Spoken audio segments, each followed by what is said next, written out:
নৃত্যটা হিন্দু ধর্মের পূজা অর্চনার একটা আবশ্যিক অনুষঙ্গ। সুতরাং এই নৃত্যের মুদ্রার মধ্যে আছে নিবেদন কিভাবে করবে ইত্যাদি। এইটার সাথে ইসলামের সাথে কোনো মতেই যায় না। ইসলাম এটাকে গ্রহণ করে না।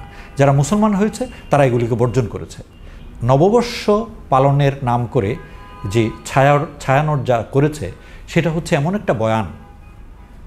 একটা বয়ান যেটা এখানকার অধিকাংশ মানুষ, অর্থাৎ সংখ্যাগরিষ্ঠ মানুষ মুসলমানদের, বাংলাদেশের 90% এখন মুসলমান, এই মুসলমানদের বিশ্বাসেতে সাংঘর্ষিক একটা বয়ান। অথচ এটাকে তরল করে নরম করে এমনভাবে খাইয়ে দেওয়া হয়েছে এদেশের সহজ সরল মানুষরা বুঝতেই পারেনি যে তাদেরকে আসলে তাদের উপর সাংস্কৃতিক আগ্রাসন চালানো হয়েছে। সাংস্কৃতিক অভিক্ষা বোঝার জন্য আমাদের সংস্কৃতিটাকে বুঝতে হবে। সংস্কৃতির ডেফিনিশন কি? সংস্কৃতি আসলে একটা ধারণা।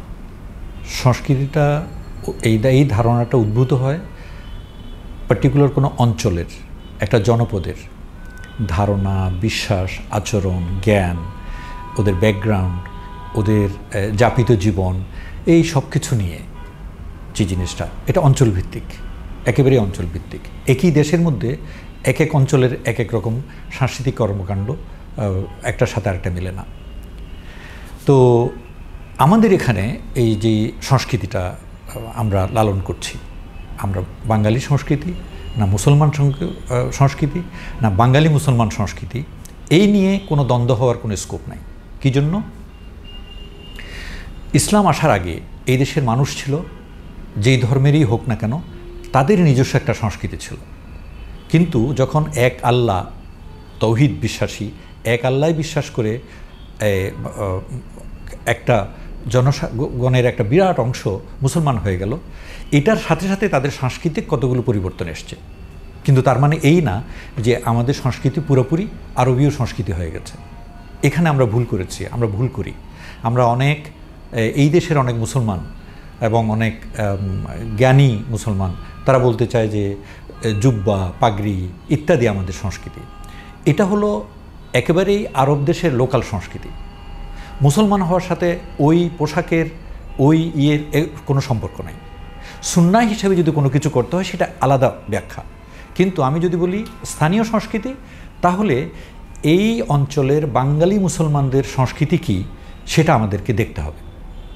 অর্থাৎ এখানকার আবহমান বাংলার যে প্রচলিত সংস্কৃতি, যে কাজ কর্ম, যে আচরিত জীবন, যাপিত জীবন, সেগুলোর যে অংশটা শিরকের সাথে মিশ্রিত, তৌহিদের সাথে সাংঘর্ষিক, সেগুলোকে বর্জন করে এখানকার মুসলমানরা যে সংস্কৃতি গড়ে তুলেছে, পোশাকে, আশাকে, খাওয়ায় দাওয়ায়, তারপর আত্মীয়তা রক্ষায়, সামাজিক কর্মকাণ্ডে, সেটাই হলো বাঙালি মুসলমানদের সংস্কৃতি। এখানে আমাদের অনেক মুরব্বী ভুল করেছেন। আমরা খুব কনফিউজড একটা জায়গা তৈরি করেছি। আমরা বাঙালি সংস্কৃতিকে গুরুত্ব দেইনি। আমরা পুরা বাঙালি সংস্কৃতিকে হিন্দু সংস্কৃতি বলে পরিত্যাগ করেছি কেউ। আবার আরবীয় সংস্কৃতি, যে পাগড়ি, জুব্বা ইত্যাদির সংস্কৃতিকে আমরা মনে করেছি এটা আমাদের সংস্কৃতি বলে প্রচার করার চেষ্টা করেছি, কিন্তু সেটা আসলে হালে পানি পায় না।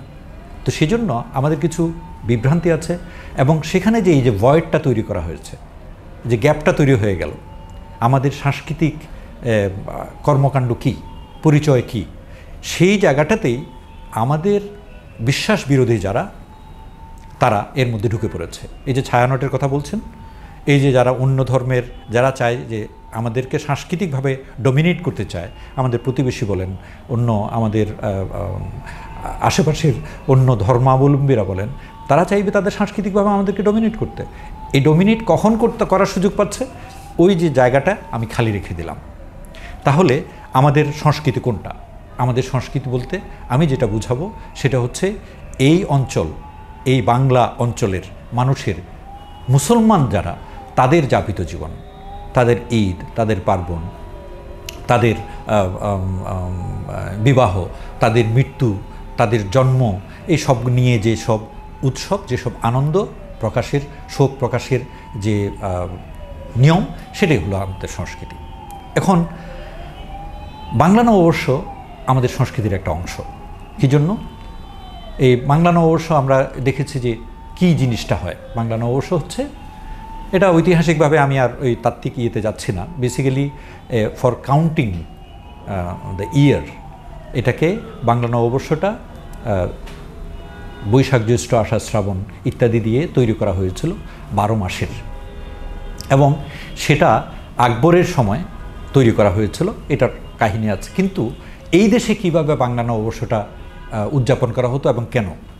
এটা হলো, এই দেশে অ্যাকচুয়ালি লোকাল যারা জমিদার ছিল আর যারা সাধারণত কি বলবো লোন দিত সাধারণ কৃষকদেরকে, তাদের যখন অভাবের সময় তখন, তারপর ব্যবসায়ীরা যেমন বাকিতে পণ্য বিক্রি করত, এই দিনে এসে পুরাতন খাতা খুলে সবগুলো হিসেব করে, কারণ এই সময়টা হচ্ছে বৈশাখের শুরুটা হচ্ছে এমন সময় যখন তার আগে কিন্তু অলরেডি আমাদের কিছু ফসল ঘরে উঠে গেছে, ফসল বিক্রি করে কিছুটা স্বাচ্ছন্দ্য এসেছে কৃষকের ঘরে। সুতরাং এই সময়টায় তারা জমিদারদের, পাওনাদারদের, ব্যবসায়ীদের এই পাওনাটাকে বুঝিয়ে দিত, যার জন্য এই পয়লা বৈশাখ বা নববর্ষ এই উদযাপনের সাথে একটা হালখাতা উৎসব বলে একটা কথা সংযুক্ত আছে। এই হালখাতা হচ্ছে, এটা হচ্ছে ওই যে বাকির খাতা যেটা ক্রেতাদের, সেই খাতাটাকে, খাতার মধ্যে যা লেখাজোখা আছে সেগুলোকে হিসেব নিকেশ করে বুঝিয়ে দেওয়া। তো এই বুঝিয়ে দেওয়াটা এক নম্বর হচ্ছে টেসিট একটা প্রেশার, এবং ঋণমুক্ত হয়ে যেতে চায় চাষি বা যে যার বাকি রয়ে গেছে সে, তো সেটা দেওয়ার মধ্যে একটা আনন্দও আছে, ভারমুক্ত হলাম। এবং এটাকে ওই যারা লোন দিত, যারা ব্যবসায়ী, যারা জমিদার, তারা এটাকে উদযাপন করতো কীভাবে? একটু মিষ্টি মুখ করতো। এরা যারা আসতো তাদেরকে ওই সব কিছু শোধ করে দেওয়ার পরে তাদেরকে মিষ্টি মুখ করাতো। এবং চাষিরাও এই সময়টায় বাড়িতে পিঠাপুলির ব্যবস্থা করত। যারা সম্পন্ন চাষি, তাদের সাথে যারা কাজ করে, কামলা যাদেরকে, তাদের জন্য নানা রকম পিঠা টিঠার ইয়ে করতো। আমরা চট্টগ্রামে জানি গুড়া পিঠা, সান্না পিঠা ইত্যাদি নানা রকম সস্তা ধরনের পিঠা, কিন্তু পেট ভরে খেয়ে সবাই খুব আনন্দ করত। তো এই বিষয়ের সাথে আবার আরেকটা জিনিস ছিল, এই সময়টা হচ্ছে ধান কাটা হয়ে গেছে, মাঠগুলো শুকিয়ে গেছে, বৃষ্টি নাই। এই সময় এই বাঙালি কতগুলো অনুষ্ঠান করত। এক নম্বর হচ্ছে মেলা। এই মেলাটার অবশ্য ব্যাকইয়ার্ডে হিন্দুদের কিছু পূজা অর্চনার ব্যাপার আছে। পূজা অর্চনা হতো, ওইটাকে কেন্দ্র করে যে সমাগম হতো, সেখানে হিন্দু, মুসলমান, বৌদ্ধ, খ্রিস্টান সবাই গিয়ে ওই জিনিসপত্র বেচা বিক্রি করত। এবং মেলাতে সাধারণত দেখা যায় সারা বছর লোকজন অপেক্ষা করত, এখানে কিছু দুর্লভ জিনিসপত্র পাওয়া যায়, পিকুলিয়ার জিনিসপত্র পাওয়া যায়, যেটা সাধারণত বাজারে পাওয়া যায় না, সাধারণত অন্য জায়গায় খুঁজে পাওয়া যায় না। তারপর ছোটদের খেলনা, তারপর ঢোল, তারপর ভেপু বাঁশি, তারপর ওই যে কাদা দিয়ে তৈরি করা ঘোড়া, মানুষ ইত্যাদি প্রতিকৃতি। সো এটা হলো মেলা। মেলা হলো সবাই গিয়ে জয়েন করতো, বাট মেলাগুলো সাধারণত আয়োজন করা হতো হিন্দুদের কোনো না কোনো পূজাকে কেন্দ্র করে। সো এখানে অসুবিধা নেই, মেলার মধ্যে ইয়ে করলো। এবং সাথে আরও যে জিনিসটা যুক্ত হয়েছে সেটা হলো বলি খেলা, অর্থাৎ কুস্তি খেলা। চিটাগাংয়ে আমরা বলি বলি খেলা, আর এটা হলো অ্যাকচুয়ালি কুস্তি খেলা। কুস্তিগিররা, যেটাকে আমরা বলি বলি, তারা নিজেরা কুস্তি করত। যারা হেরে যায়, যারা জিতে যায়, তাদেরকে সবাই টাকা দিত।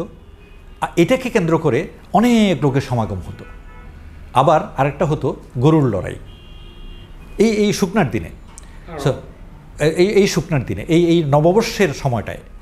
তো এগুলো হলো নববর্ষের বিভিন্ন আনন্দের উপকরণ। আচ্ছা, এই গরুর লড়াই বড় খুব ইন্টারেস্টিং জিনিস। মানুষ গরু নিয়ে আসে, গরুর সাথে গরু লাগিয়ে দিল, তা যার গরু জিতলো সেটাকে মালা পরিয়ে দিয়ে, যার গরু সেও মালা পরে, যে গরু জিতলো তাকেও মালা পরানো হয়। সবাই খুব ঢোল বাজিয়ে খুব আনন্দ করে চলে যায়। এবং এটার জন্য উপহারের ব্যবস্থা আছে। আবার আমরা দেখেছি এই ধরনের মেলা যখন হয়, যেহেতু লোক সমাগম হয়, যেহেতু অনেক কেনাকাটা হয়, নানা কিছু বিক্রি হয়, সেখানে আবার জুয়ার ব্যাকইয়ার্ডে জুয়ার আড্ডা বসত। এমনকি শহর থেকে এই জুয়ার বোর্ড নিয়ে লোকজন চলে আসতো। গ্রামের সহজ সরল মানুষ দেখে যে টাকা একটা দিলে হয়তো কিছু টাকা বেশি পাইলো, পরে দেখা যায় ফতুর হয়ে পকেট খালি করে চলে গেছে, এবং এটা থেকে মুরব্বীরা আবার দূরে রাখার চেষ্টা করতো, ইত্যাদি ইত্যাদি। এইভাবে নববর্ষটাকে উদযাপন করা হতো। এই নববর্ষ উদযাপনের মধ্যে অন্য আর কোনো রকমের ধর্মীয় বা অন্য কোনো রকম বিষয় ছিল না। কিন্তু এখন আমাদের এখানে কি হয়েছে, বাংলাদেশে অত্যন্ত প্রখ্যাত একজন কবি হচ্ছেন কবিগুরু রবীন্দ্রনাথ ঠাকুর, বিদ্রোহী কবি কাজী নজরুল ইসলাম।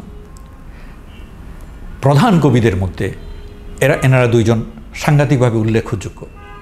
আমাদের জাতীয় কবি হচ্ছে কাজী নজরুল ইসলাম। জাতীয় কবি কাজী নজরুল ইসলাম অটোমেটিক্যালি ইসলামের উপর অনেক গান, কবিতা, নাটক ইত্যাদি করেছেন। এটা এই দেশের মানুষের জন্য, মানুষের সংস্কৃতির সাথে যায়, এই মানুষের বিশ্বাসের সাথে যায়। কিন্তু রবীন্দ্রনাথ ঠাকুর অ্যাকচুয়ালি ঠাকুর বংশের, তারা ব্রাহ্মণ। অবশ্য ইতিহাস যা বলে যে তাদেরকে দ্বিতীয় শ্রেণীর ব্রাহ্মণ হিসেবে করা হয়, কিন্তু আমরা অ্যাকচুয়ালি যদি ইতিহাস পড়ি আমরা জানতে পারি যে ব্রাহ্ম ধর্ম, যেটা মধুসূদন দত্ত করতে চেয়েছিলেন, নিজে দীক্ষিত হয়েছিলেন, সেই ব্রাহ্ম সমাজের একজন ছিলেন রবীন্দ্রনাথের পিতা। রবীন্দ্রনাথ অবশ্য নিজে থেকে ব্রাহ্ম বলে কখনো ঘোষণা করেন নাই। উনি যেহেতু ওনার পাঠকদের মধ্যে বৃহত্তর হচ্ছে হিন্দু সমাজ, এবং ওনার মধ্যে, ওনার কবিতার মধ্যেও যেমন লালন শাহের চিন্তার প্রভাব ছিল, এবং ওনার হিন্দু ধর্মের বিভিন্ন পৌরাণিক গল্পের প্রভাব ছিল, যার জন্য ওনার কবিতার মধ্যেও ওনাদের ধর্মের দেবী অর্চনা, দেবীকে বিশেষ করে ওরা দুর্গা দেবীকে বলে জগদ্ধাত্রিণী মাতা। তো ওনার কবিতার মধ্যে যেখানে মা বলে শব্দ উচ্চারণ হয়, এটা কিন্তু আমাদের জন্মদাত্রী মাতা না, আমরা যে মাতা পিতা বলি সেই মা না, এটা হলো একেবারেই দেবী। তো দেবীকে উনি নিবেদিত করে যে কবিতা লিখেছেন, সেটা কিন্তু আসলে ধর্মীয় কবিতা, এবং এই কোন ধর্মের প্রতিফলন? এটা হিন্দু ধর্মের প্রতিফলন। হিন্দু ধর্মে যেখানে বলে যে আমি ও আমার দেশের মাটি তোমার পরে ঠেকাই মাথা, অনেকে বলবে যে এই ঠেকাই মাথার মধ্যে তো কোনো অসুবিধা নাই, কিন্তু হিন্দু ধর্মের জন্য এটা ঠিক আছে, মুসলমান ধর্মে এটা শিরক। এবং আরও অনেকগুলো কবিতা যদি আমি আপনাকে বলতে যাই, সবগুলোর মধ্যে দেখা যাবে যে এগুলোর মধ্যে তাদের ধর্মের কতগুলো বিষয় আছে, এবং এই ধর্মের বিষয়গুলো আমি যে এইভাবে বলি যে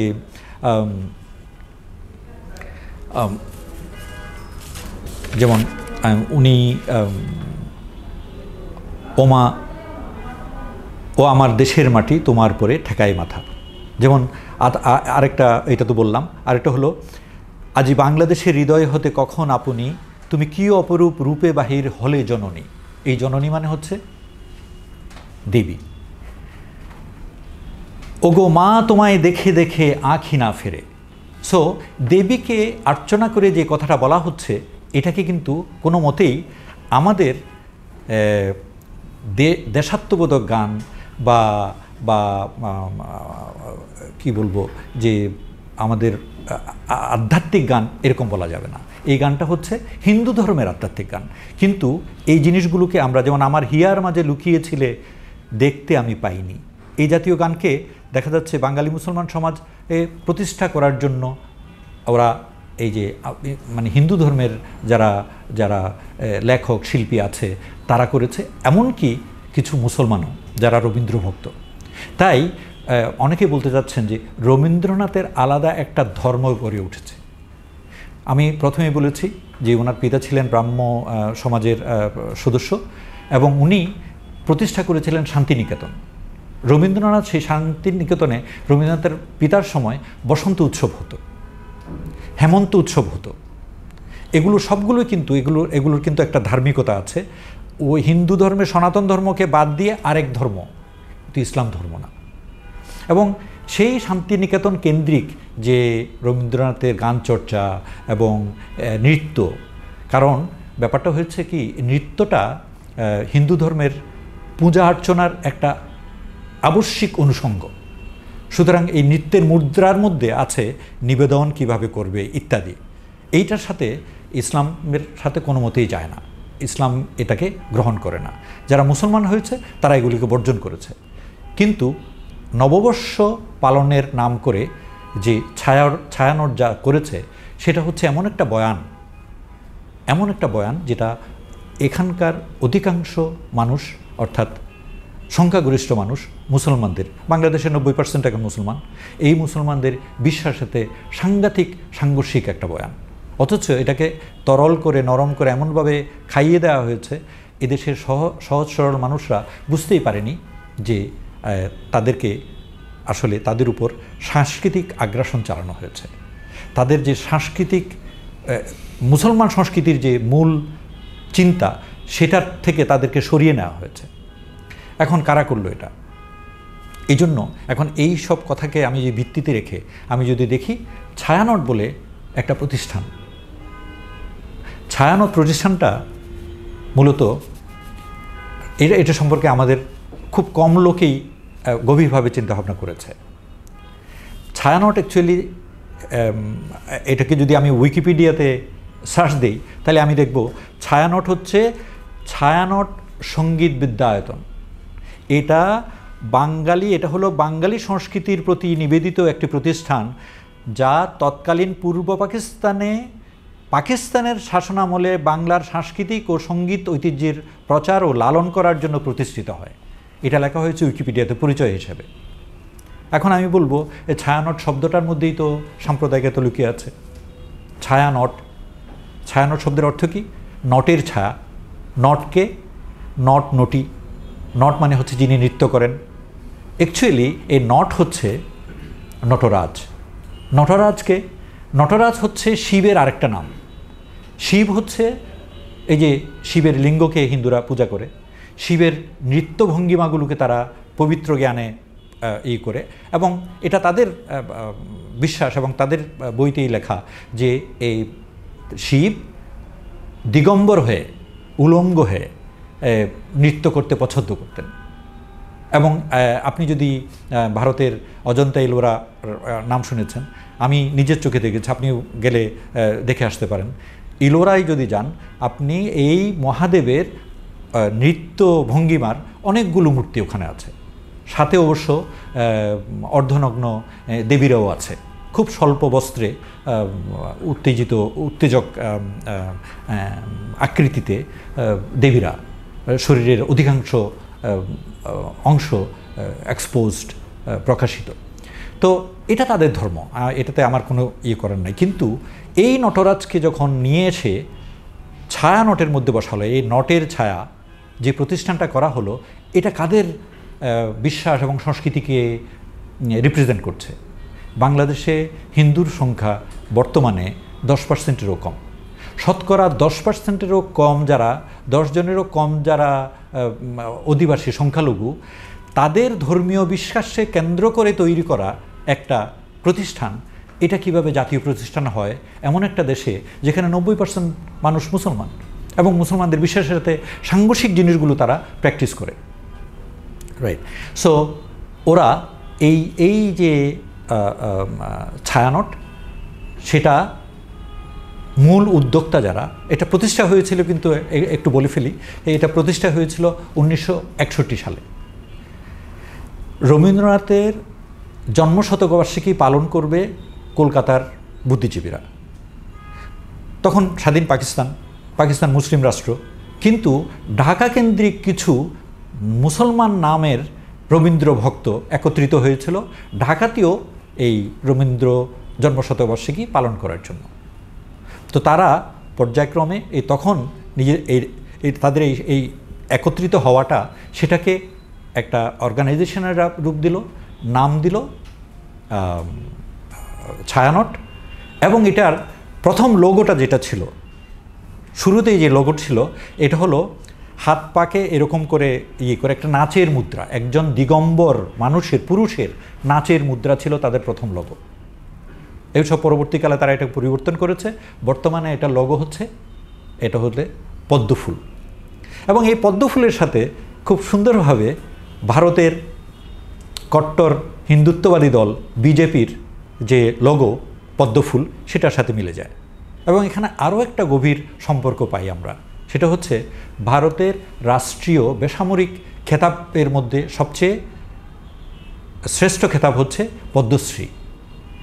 এই ভারত সরকার বাংলাদেশের এই প্রতিষ্ঠান, যেটার নাম হলো ছায়ানট, তারা এত বেশি সন্তুষ্ট হয়েছে তাদের কাজে যে তারা এই ছায়ানটকে পদ্মশ্রী উপাধি দিয়েছে। এই পদ্মশ্রী পেয়েছে প্রফেসর ডক্টর আনিসুজ্জামান, তারপর এই যে কয়দিন আগে মারা গেলেন সঞ্জিদা খাতুন।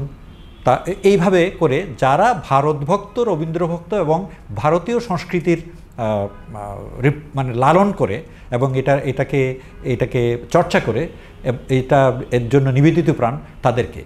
এবং ইটস ভেরি ইন্টারেস্টিং যে ছায়ানট পদ্মশ্রী পাওয়ার পর ভারতের মুসলিম বিদ্বেষী কট্টর হিন্দুত্ববাদী বর্তমান প্রধানমন্ত্রী নরেন্দ্র মোদী, উনি অত্যন্ত আনন্দিত হয়ে আবেগ আপ্লুত ভাষায় ধন্যবাদ জানিয়ে চিঠি লিখেছিলেন ছায়ানটকে। আমরা খুব সহজেই বুঝতে পারি ছায়ানটের আসলে পেছনটা কোথায় এবং উদ্দেশ্যগুলো কী। একটা কথা বলে শেষ করি, ছায়ানট যদিও বলা হচ্ছে যে এটা একটা সঙ্গীত বিদ্যায়তন, সেখানে নৃত্য শেখানো হয় বা আর্ট শেখানো হয় ইত্যাদি আছে, কিন্তু ওদের একটা নালন্দা বলে একটা স্কুল প্রতিষ্ঠা করেছে।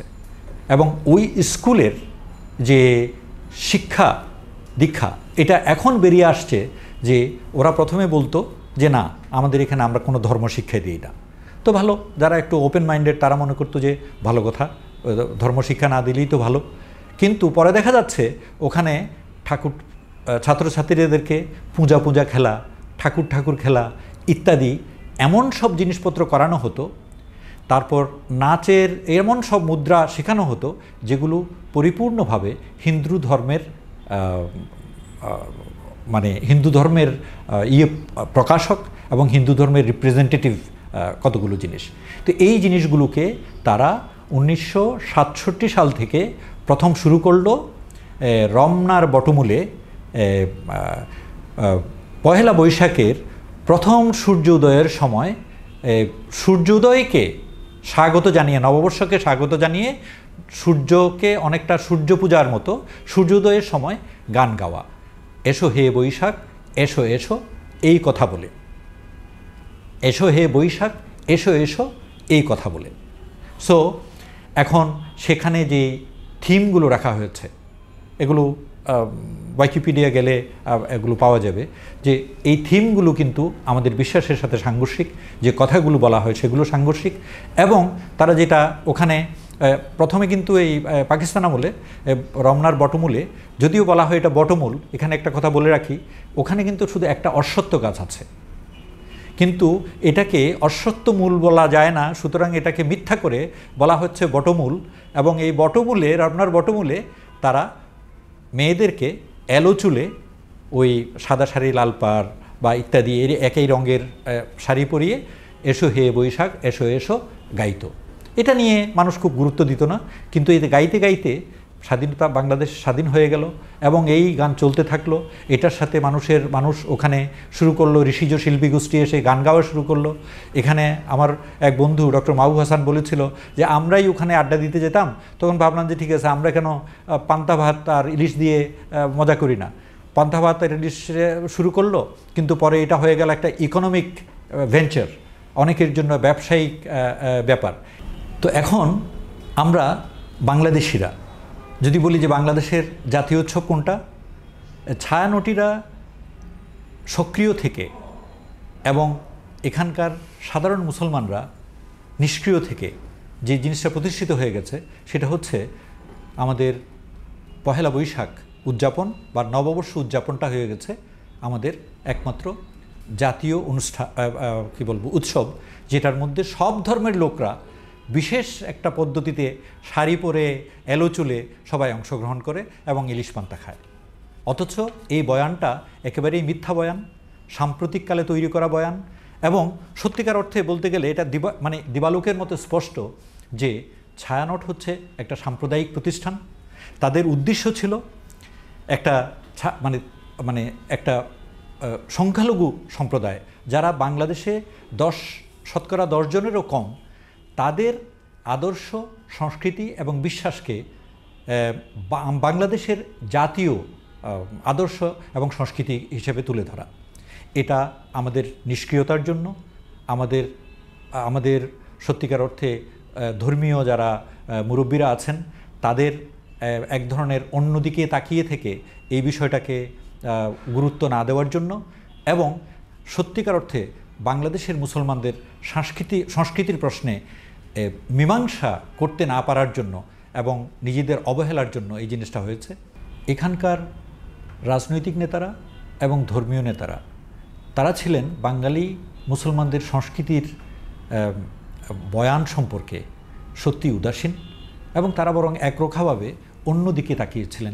এই যে শূন্যস্থান, সেটাকে দখল করেছে একদল মুসলমান নামধারী বাংলাদেশি, কিন্তু তাদের মাথায় এবং অন্তরে ছিল রবীন্দ্র পূজা এবং রবীন্দ্রনাথের গানের ভেতরে যে অন্তর্নিহিত ধর্মীয় বোধ ইত্যাদি এবং সাংস্কৃতিক বোধ ইত্যাদি। যেমন সঞ্জিদা খাতুনের অন্ত্যেষ্টিক্রিয়ার সময় যে গানটা করলো যে আমার এই দেহখানি তুলে ধরো, তোমার ওই দেবালয়ের প্রদীপ করো, এটাকে যদি কেউ এর অর্থটা বের করতে যায় তখন বুঝবে যে একজন মুসলমান যার নাম মুসলমান, নামে মুসলমান, সে কখনো এই ধরনের গান দিয়ে এইভাবে অ্যাকচুয়ালি দেবালয়ে দেবতার সামনে নিজেকে প্রদীপ হিসেবে উপস্থাপন করবে এই সুযোগ নেই। তো যেটা বলতে চাচ্ছিলাম সেটা হচ্ছে এই দেশে কিছু মুসলমান নামধারী এরা রবীন্দ্র পূজার মাধ্যমে, ছায়ানট প্রতিষ্ঠানের মাধ্যমে যে সাংস্কৃতিক বয়ান প্রতিষ্ঠিত করেছে, সেটা এখানকার গণমানুষের যে ভালোবাসার জায়গা, ধর্মীয় বোধের জায়গা, সেটা থেকে অনেক দূরে। এটা একটা সাংস্কৃতিক ষড়যন্ত্র এবং সাংস্কৃতিক আগ্রাসন। এই আগ্রাসন থেকে বেরিয়ে আসতে হলে আমাদেরকে এই বিষয়গুলো নিয়ে গবেষণা করতে হবে, এগোতে হবে, এবং শূন্যস্থান রাখা যাবে না। সংস্কৃতি সম্পর্কে আমাদের আন্ডারস্ট্যান্ডিংটাকে একদম ক্লিয়ার করে আমাদের আগামী প্রজন্মের হাতে তুলে দিতে হবে। ইসলামের সাথে স্থানীয় সংস্কৃতির কোনো সংঘর্ষ নেই, কিন্তু শিরক, বেদাত এবং পূজা অর্চনার অবশ্যই সংঘর্ষ আছে। তাই আমাদেরকে ওই অন্য কোনো ধর্মের যে বয়ান এবং বিশ্বাস, সেগুলো থেকে দূরে এনে আমাদের নিজস্ব আল্লাহর প্রতি বিশ্বাস, এক আল্লাহর প্রতি বিশ্বাসকে ধারণ করে আমাদের জীবনাচারকে সম্মুখে এগিয়ে নেওয়ার জন্য আমাদের সংস্কৃতিকে বলবান করতে হবে এবং সমৃদ্ধ করতে হবে। আমার মনে হয় এই কাজে আমাদের যত তাড়াতাড়ি মনোনিবেশ করতে পারবো তত তাড়াতাড়ি মঙ্গল।